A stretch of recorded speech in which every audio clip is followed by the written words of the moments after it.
Okay. Welcome to the April meeting of the Southampton Village Planning Commission.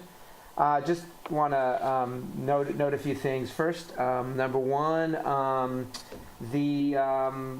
there's going to be a presentation by the consultant team that we recommended to the trustees next month, hopefully on May 9th, but we'll confirm the date.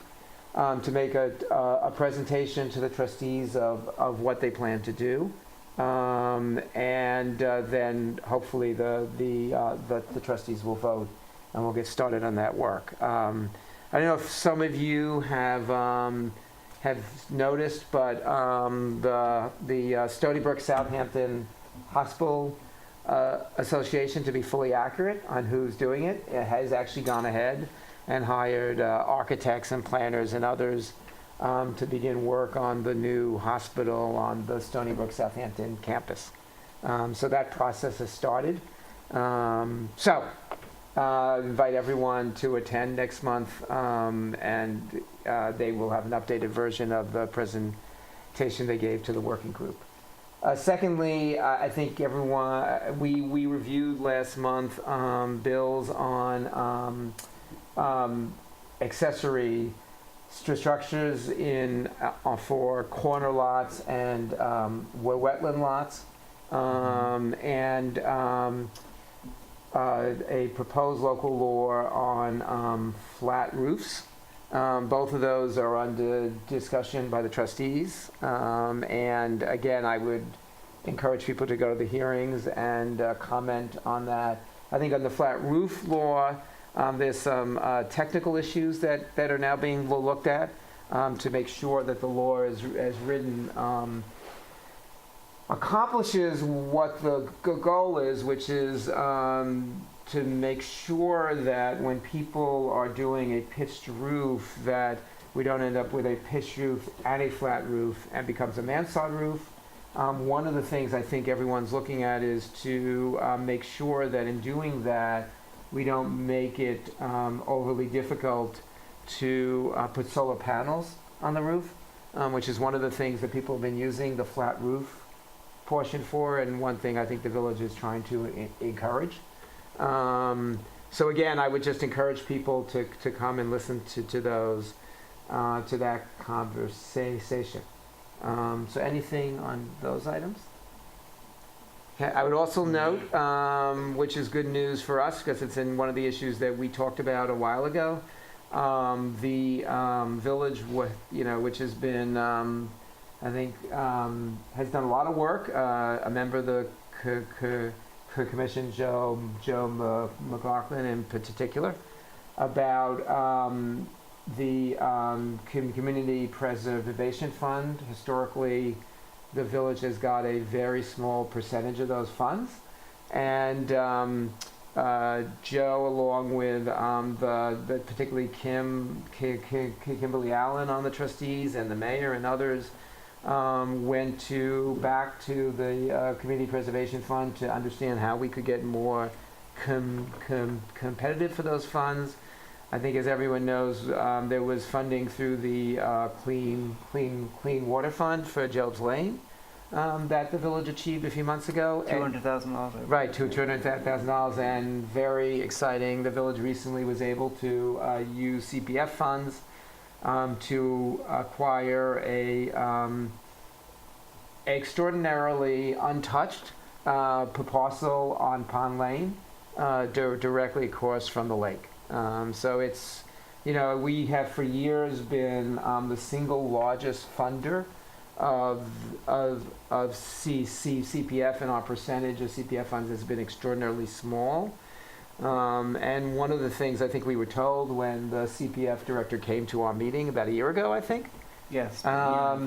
was that we were, that other parts of the town had been much more aggressive about putting together lists and meeting with owners and making sure that there was a availability. So just one of my hats off to Joe and to Kim for starting now the process of the village getting a piece of those funds. I would I would just mention that, the issue that's going to make this maybe controversial when it shouldn't be is because these lots are in the village, they are going to be expensive to acquire, but that doesn't make them any less important as open space. And what historically the Open Space Fund had been doing was buying very large parcels in the town, and that is virtually been exhausted. There's very few of those parcels left in private ownership that don't have a farm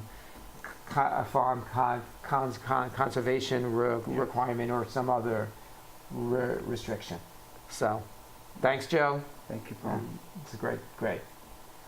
So, wanted to follow up. We had I think a spirited conversation last time about drainage and sewage and all of those issues. And so I wanted to spend a few minutes on that because the mayor has now formally asked us to put together a project to look at that. And put it really in two separate contexts.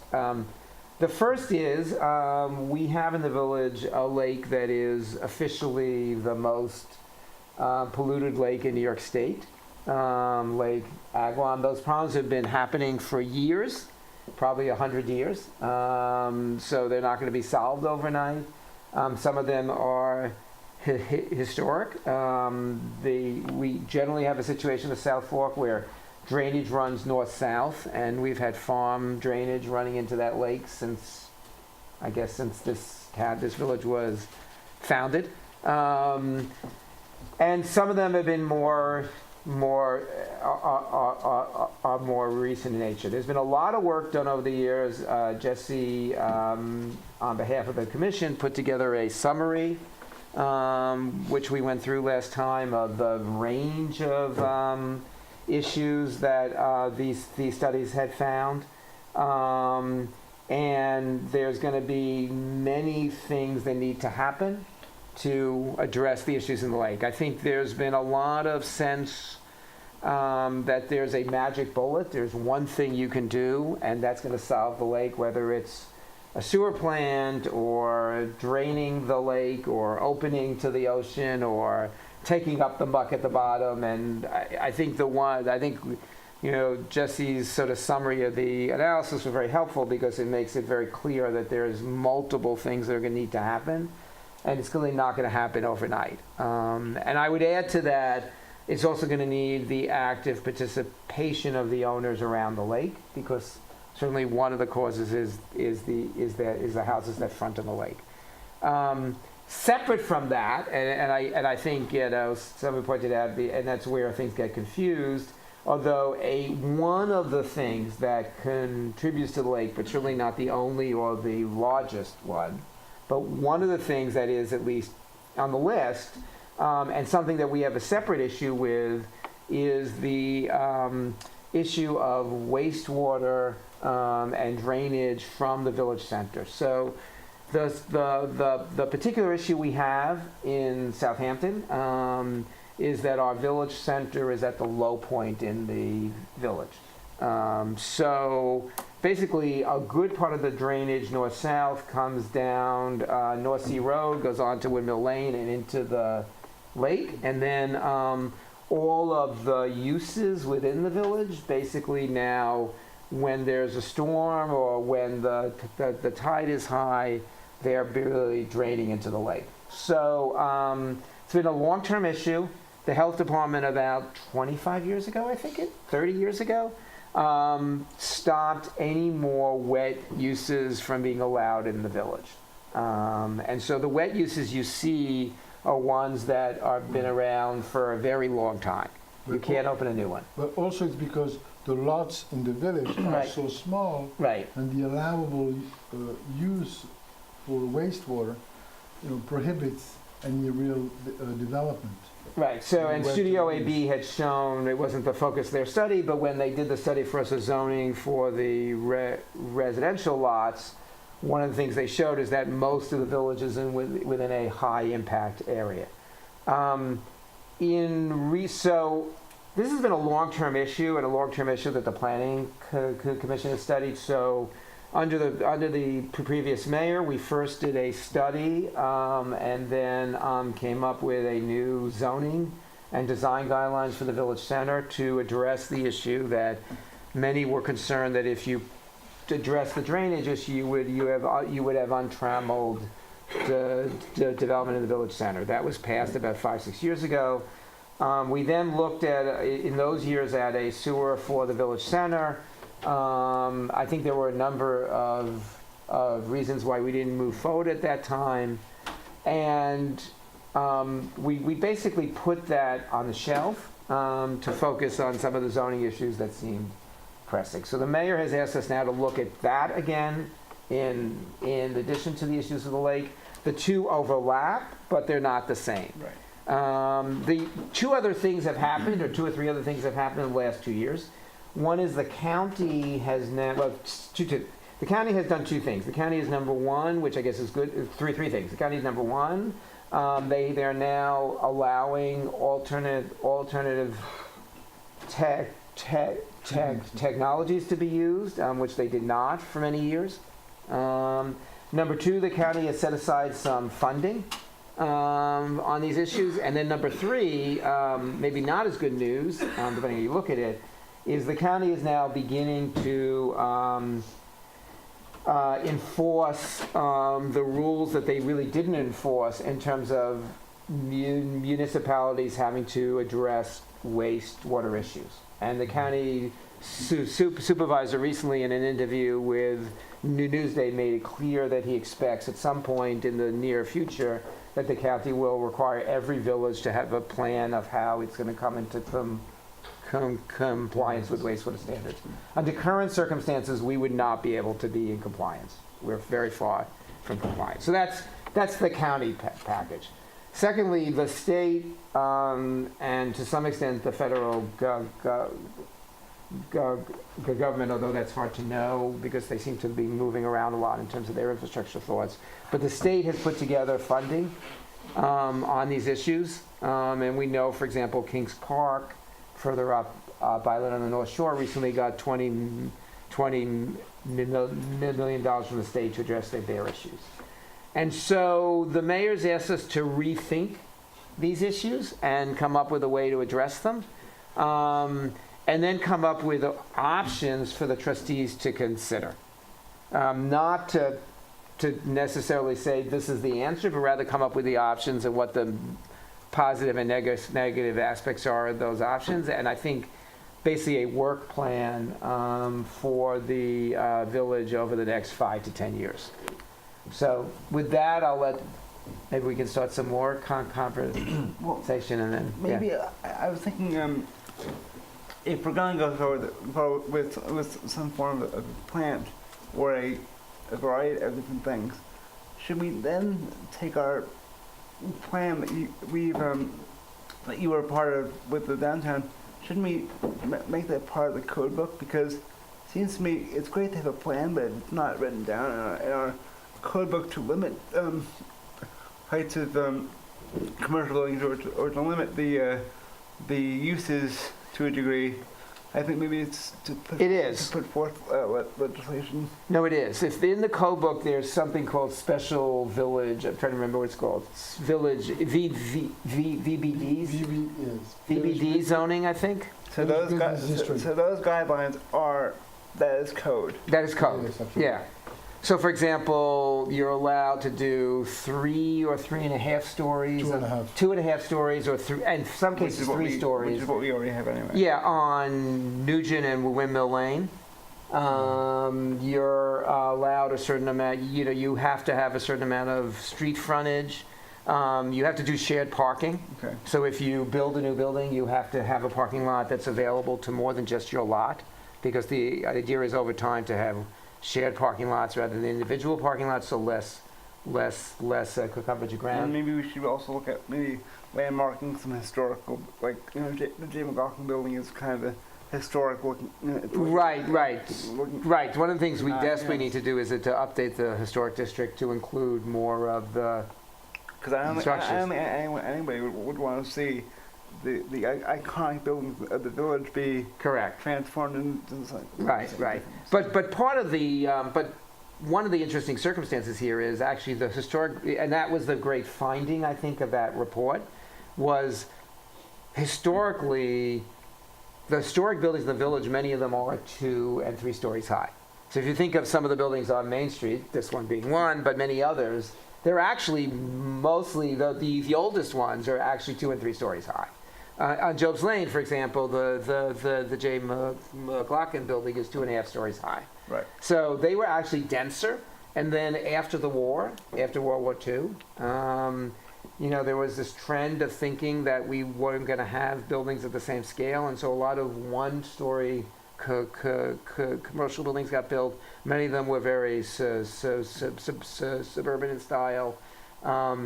So what the provision in the zoning was, from a zoning point of view, you could do 2.5 to 3 stories, but number one, there were certain things that were only going to be allowed after the drainage issues were addressed. And number two, we also limited some uses. So, for example, you can't do a large hotel on Nugent Street or Woburn Mill Lane, because that was a particular concern that came up I think there was when the one rezoning was years done. ago. There was one many years ago, but the trustees, when Yes. the village business district zoning was passed, did not want to see large No, hotels of built. course not. No. So that, for example, is specifically prohibited. So, and you're prohibited from doing drive-throughs in the future. There's a whole number of things, and the idea was over time, over a very long period of time, Windmill and Nugent should look more like Main Street and Job's. So there is That's all in the code. there's already limitations on fast food or Correct. The other thing we did, as you know, is we prohibited future. We basically made office use on the ground floor on Main Street and Job's Lane non-compliant.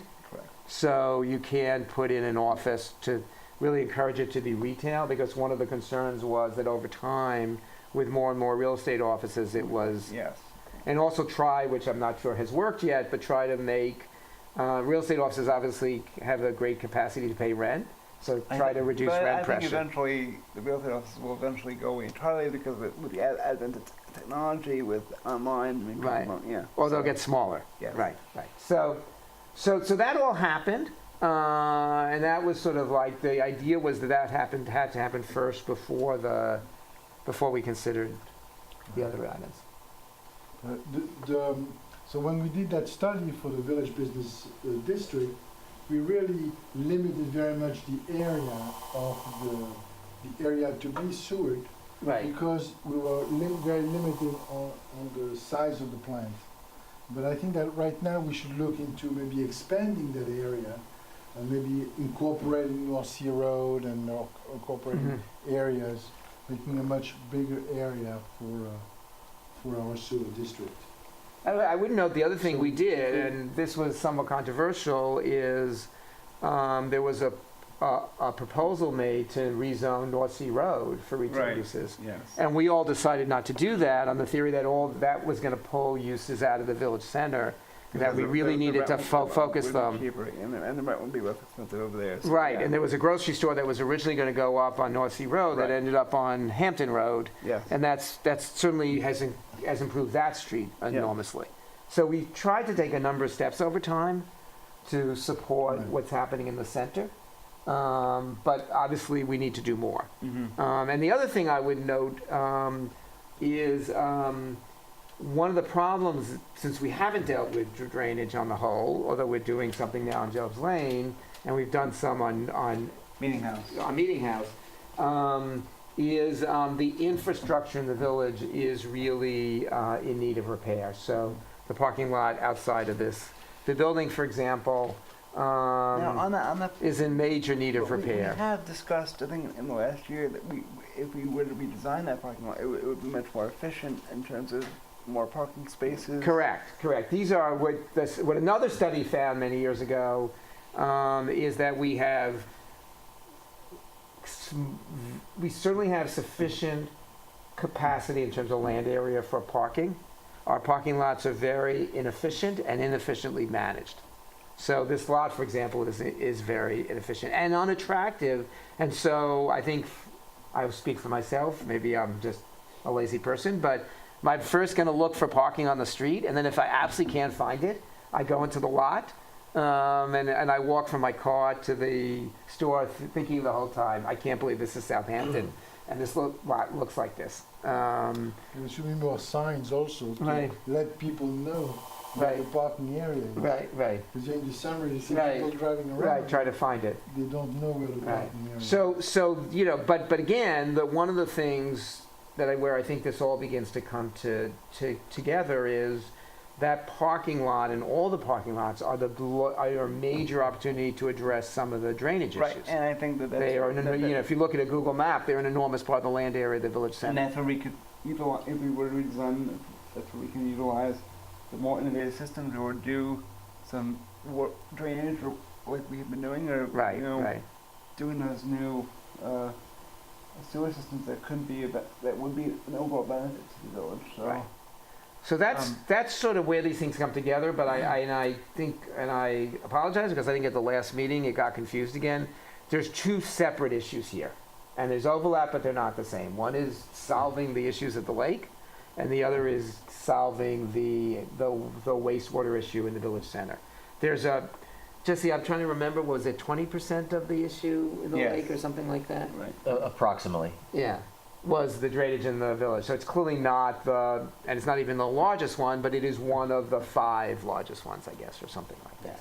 So the two are not the same, but so I think what I'd like to propose is that we, in the same way we did with the zoning, that we think about either hiring somebody to sort of lead us through an analysis and do what Glynis did on the Glynis Berry and Studio AB did on the zoning, which is to create sort of the analytical framework that then allows us to talk about the answers in an educated way. I thought that worked really well, and it sort of diffused some of the controversy because she was looking at it without having a stake in the answer. And maybe we could do the same thing here, is find someone who could help lead us through that process, rather than us trying to be those experts. Well, I think two things that should be addressed in addition to parking, and Jessica probably speak to it more so because he's a merchant. Right. I think a lot of the issues are mainly that the reason why people see that are so reluctant to come to the village to a degree, especially in the season, is because you have people who work on Main Street who park on Main Street. So Right. I don't know how you solve the problem. There's various regulations we can put into place, but I think if we were to, I don't know, Jesse, you're the merchant, so I don't know what you how you feel the problem could be solved in terms of the parking, but I mean, that is a problem as far as the village downtown goes. Of course, no merchant is ever going to, park in front of his or her storefront because we obviously want our customers to be there. It's obviously not the case with some other office, but we don't really know, to what extent and how many cars are parking there. I'm sure it's a problem, but it's just a very small fraction of what that is as far as the overall infrastructure and parking goes. I mean, it'd be nice to have some of those extra spots open, but it's hard to know, how to what extent some of the spots are going towards, Don't they have the 90-minute? It comes with a not truck. in the winter. Not in the winter, but in the summer. In the summer, yes. Yeah. So Yeah. you would think that people are coming and going more in the summer. Right. Jesse, when you look at, just curious, when you look at Southampton versus East Hampton and the nature of Right. what do you see as difference in the pattern of shopping? Is it more local in East Hampton or here, or is it more hours in East Hampton than here, or the same, or? It's actually, well, if I go one piece at a time, Yeah. they're actually quite different as far as the type and who is shopping there, Uh-huh. what days are busy versus other days. Right. Sometimes East Hampton is busy and Southampton is not, sometimes vice versa. What I will say, what I think works well in East Hampton is that they have a better, well-run parking system. Right. So there's this one main lot that is quite nice. There's actually storefronts facing the parking lot, and then there's stores on the other side. And it's actually, as you said earlier, it's actually a bit different. So the first when you first go to park, you actually go right for the parking lot, Yeah, yeah. not for the spots in the Yeah, street. There are yeah. actually less spots in the street because the spots are actually, I guess, horizontal. Right. So the first instinct is to go to the big parking lot. Then there's actually additional parking lots. There's actually parking, 24-hour parking by the train station, which you will do for long-term parking. And there are parking on the streets, but they will also ticket Right. year-round. So you really have to kind of come Right. and go quickly. Right. So they're actually quite organized when it comes to the parking. And as far as the people who are shopping there, combination, locals, second homeowners, Right. and tourists coming. Perhaps, again, I don't have any specific data in front of me. Right. Perhaps there's a bit more of a tourist element in East Hampton. Right. I do feel that if you're here for one weekend out of the whole summer, Right. you're going to go to East Hampton versus Right. South. It also depends on kind of where you're staying. Right. But sometimes I Right. believe that kind of East Hampton is more considered to be Right. that shopping Right. mecca. I don't. It's hard to know, why that's Right. the case. It could be Right. the look of it. It could be the stores they have Right, there. right. I happen to think Southampton actually has a better assortment of stores Right. and more options. Right. But I think it would be worth to study it more, to better understand why. And is it possible that the use of Nugent, because we have now HSBC is moving, Right. so we have a sort of an opportunity for redevelopment. Yes. So, I think it would be worth to really study it and understand Right. Right. more. And I That's a think good point. Jesse is really well placed to Right. take the lead there, Right. to see how can we make it more retail friendly, more, Right. is it the mix, is it the, I mean, parking really strikes me because I know when I go to Yes. East Hampton, it's exactly what you say. I never even think about parking on the street unless I happen to go by and there's a spot, but it doesn't occur to me. I just always, I'm coming from here, I go down Main Street, I turn on Newtown Lane, I go into the lot, and the lot's great. It's really attractive. There's stores facing the lot. It's a nice place. Just gives you a whole different feel. And then when you walk from the lot to either Main Street or Newtown Lane, there's stores along the path. Right. So when you think of that here, it drives me, you're in the lot's falling apart, the trees are dying, the grass is brown. Then you go to walk the Main Street and you're going by literally the sides of buildings, some of which have not even been painted. So And it's just a different I environment, think also, and that's something that we could address but actually. yeah, to your point, though, Paul, I Right. think what we should do. I know a lot of people have been complaining that we need more restaurants, we need more this and that.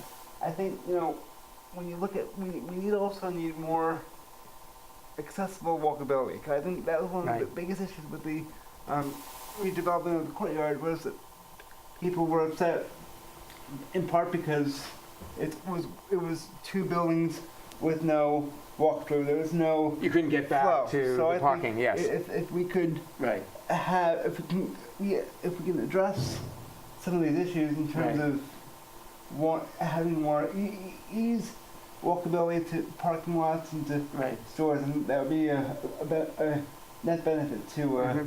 the public at Right. large. Right. It's funny because we didn't catch it when we did the zoning on Nugent and Windmill Lane. If you build something, you can only build a certain width before you Right. have to have a path back. Right. We didn't realize that we could have a similar issue on Job's Lane. It never occurred to us. I think that was Right. one of the biggest oppositions to the courtyard redevelopment Right. was that it was Became- one big block of the Right. Right. Structure. Whereas there was a great opportunity there do a walkthrough with to create a walkthrough that didn't exist. Yes. Yeah. So Paul, this Yeah. analysis and framework Right. that you suggested, Right. what do you think this should really encompass, and what do you think should be the key Right. points of this? Well, I think stuff. there are, and that's a good question, and I'm struggling a little bit. So there really are two. Right. One is, what is the action plan on the lake, of which the drainage in the village center is one.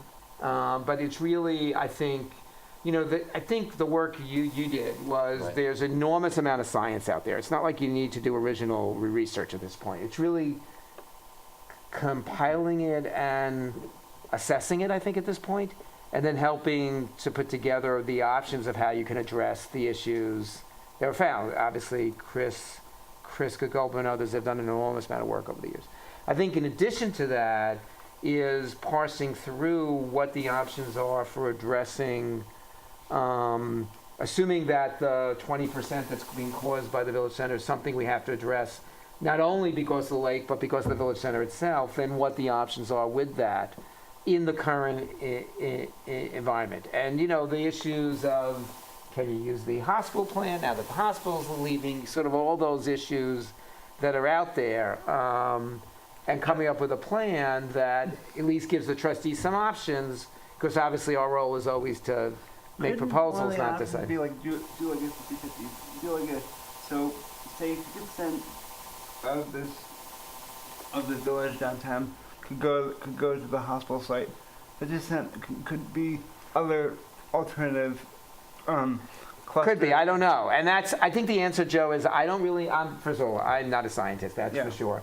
But past that, I think you're right. I think I think part of the issue last time that made this issue difficult, Costs. well, cost certainly, but the other thing was the group that was putting the proposal together had an economic stake in the answer. And Right. so I think people took that and thought, and therefore, were critical of the science because they thought it was being biased. Right. So I think very important this time is to start out on a Glynis was great because she wasn't going to get any economic results from whatever we did on the zoning. It was simply someone who knew a lot about zoning, cared a lot about it, giving us options, and leading us to what are your goals and how do you accomplish it. So I think the point is to come up with, like, what are you trying to do, and then what are the options, and we can suggest to and then the trustees can say, okay, given these 5 options, and residents of the village can say, given these options, what do we want? Because I think, as Mark has always pointed out, the issue always is flow and how Right. much density do we actually want? Given that we do have a plan, yes, but given that plan, how much density, even within that plan, do we really see ourselves with the infrastructure? All these different things Right. have to be taken into Right. And the consideration. other thing that's related to that is short-term cost versus long-term cost. So it's always more, and I think this is where these issues get difficult. It is always, and Mark, tell me if I'm wrong, but I'm pretty sure I'm right. It's always more efficient to build a bigger plant Yes. that, for more capacity in the future than to build a smaller plant and then have to change it. And also, But, and your point would be without, trying to tell people they should pay for that is really hard. Like, no one wants to pay for capacity 10 years in the future because well, they're not getting the benefit of that. and also once you get Right. a bigger plant, the quality of the treatment is also much better. Which is why I'm saying Right. do like a 50-50 split and say, Right. okay, half can go here, half can go. I mean, That may be. logical, Right. but I'm just, Again, I think that's why I would like to bring someone in outside who can look at it and just say, okay, these are your options. This is these are the pluses and minuses of Right. each. Right. But also, the other thing, with inviting more races in, you have to have parking for the restaurants, and that's again where it comes with the parking lot. But also, say for example, the old B&O, that would be a great restaurant, no question. But you have to have parking for that restaurant. So where would that parking come from? So you have that person would have to buy spaces on top of buying a building. Well, we actually do that now, by the way. That happens now. So when the building was built on Hill Street, that's exactly what happened. They theoretically, quote unquote, bought space in the lot. That happens right now. The only difference is that people don't like to park in the lot. But Right. in theory, some of those spaces in the lot are satisfying the parking requirements for those new buildings that have been built on Hampton Road. Okay. Because there wasn't enough parking in the back to satisfy their parking requirements. I just did not So- work with the village parking lots versus. Well, but the whole idea going forward, and so the change in the new zoning, which really has not been used yet, is that all parking would be shared. And so you would have to put money into a fund to maintain those lots. So in the future, if you're building, let's say you're the building at the corner of, your point, Pond Lane and Hill Street, yeah. and they wanted to build a restaurant there. They could do it, but they would then have to pay into a fund to maintain the parking lots. Okay. And we have no fund right now to maintain the parking lots. If we want to do that, the village has to come up with money, and the village has not, in most years, thought of that as a priority. kind of like a pay for play type.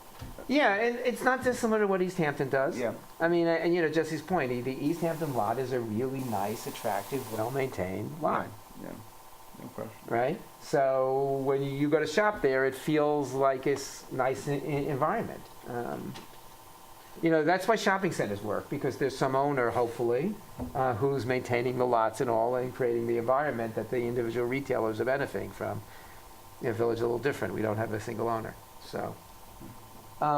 So does that sound like a rational way to move forward, to get someone to help us? Look at the various options. Right. Because I think also there's a lot of, again, and without over-characterizing it, there's a lot of belief out there that's, I think, made this very difficult, that there's some magic single answer.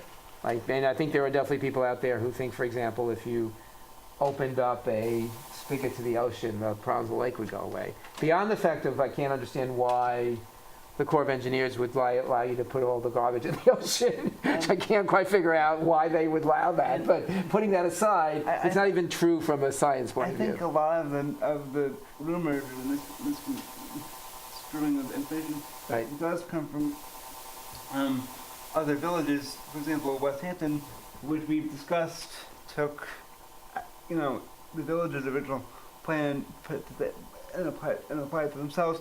However, they are tapping into an existing plant At the airport. Yes, which Yeah. would automatically cap their density. They are paying for the flow, but yet CPF is going to assist with the cost of the pipes and other Of the connection. So Right. so that's the other misconstrued.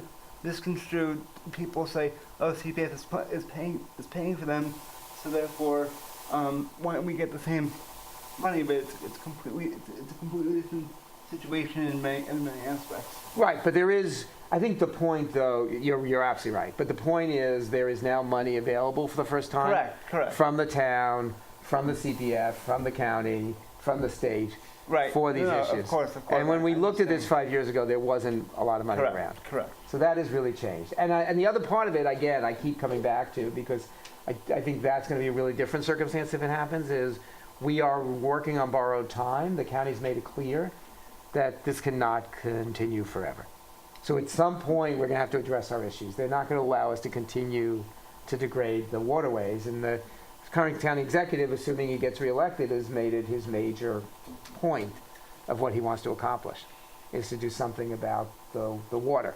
So we got to do. We're not going to forever be able to continue to do what we currently No, do. of course not. Wherein there's high tide raw sewage is going into the lake, into the water source. Which I think is It's not going to key continue. for Jesse and maybe myself to really engage. Right.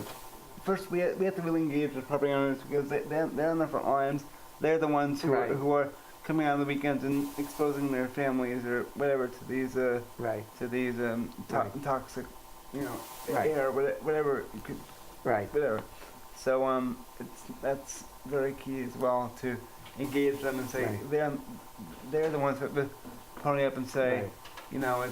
it's my kids, it's my grandkids, it's also my investment. So I think Right. And the other thing I think we have to do is ensure that if we do something, that the burden on the whole idea with this is to help the property owners. It's Right. not to create a burden on the property owners that becomes too difficult. no, of course not. And that's the other yeah. thing we have to figure out, is how we do this in a way that doesn't overly burden the owners. And the burden really, when it comes down to, especially the center, the burden, you don't want to inadvertently harm the retiree on Right. Pulaski, who wants to live and die here, and their taxes are being raised, upwards of $2,000, which they, in theory, could not, afford. Right, Let's right. assume Right, right, they're on a fixed income. So right.